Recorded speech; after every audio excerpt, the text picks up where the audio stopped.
Assalamualaikum warahmatullahi wabarakatuh. This time will the tax review money with the title money as the unit of account.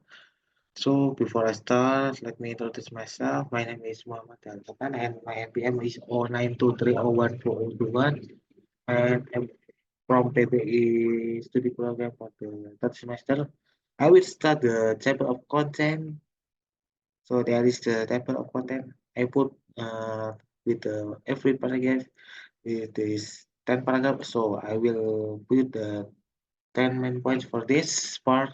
And the first point, the value of money is subjective and can fluctuate over time. The paragraph discusses the concept of money as a unit of account. It comprises the ease of understanding linear measurement like yards or meters due to the complexity of defining money's value. The value of money is subjective and can change over time due to the various factors. For the second point, the Isaac Newton established the gold standard for the bond sterling in 1717. The paragraph describes Sir Isaac Newton's role in defining the pound sterling in 1717. He established a gold standard where the value of the pound is based on a specific weight of pure gold. The shifted Britain from using silver as a primary unit of account. The paragraph also outlined the denomination within the system with the shilling paying 1/20 of a pound and the penny being 1/24 of a pound. And the third point is the gold standard create a unified global currency system in the late 19th century. The paragraph explained that by the end of the 19th century, the gold standard had become widely adopted across the trading world. This means that there was a single global currency system, even though individual countries use different names for their currency. The key point is that these currencies were interconnected. Their common definition based on a specific quantity of gold.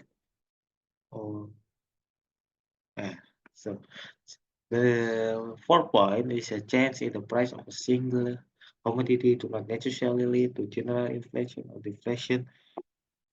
The paragraph discusses commodities and services for the economic life.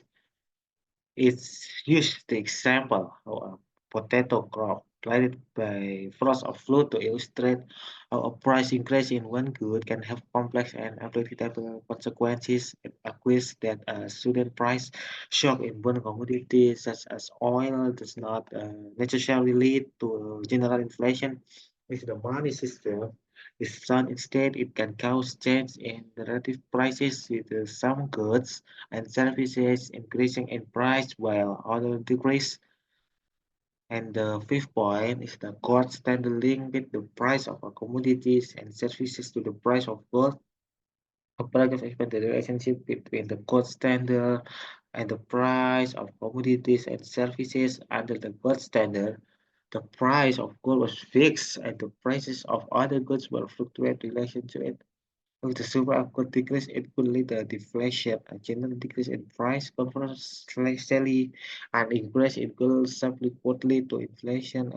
General increase in prices. The paragraph illustrates this with example from the countries in California, Australia, and South Africa.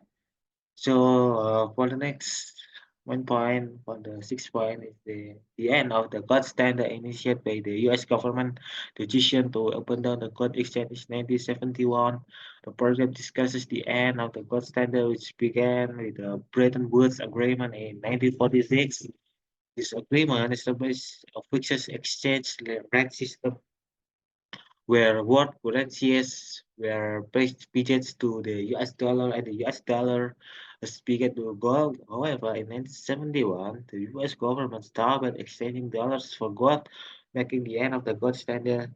Subsequently, government get the freedom to print as much paper of money or guided as they desired, leading to a decline in the value of each unit of currency due to inflation.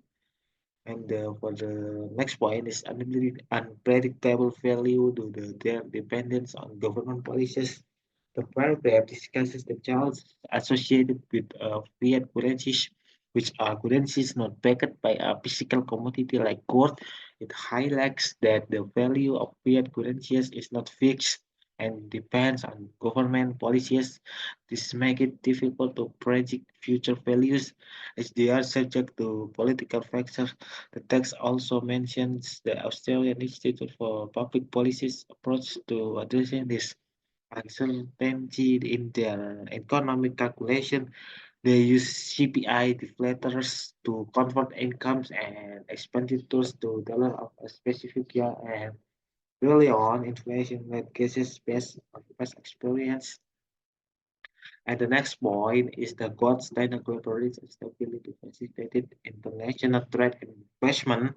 The paragraph highlights the benefits of 19th century gold standard, emphasizing its global reach and its role in facilitating international trade. It used the example of it in Australia and the UK to illustrate how the gold standard promote trade and investment. The price difference between the two countries motivate the development of seaport replication, which opened up new markets for Australian meat, ultimately benefit consumers in the UK. And the main point is investment based on foreign exchange rate can be risky due to the potential for future fluctuation. The paragraph discusses the use of exchange rates to determine price difference between countries. It highlights the volatility of exchange rates, emphasizing that investments made based on current rates can be risky due to the potential future fluctuation.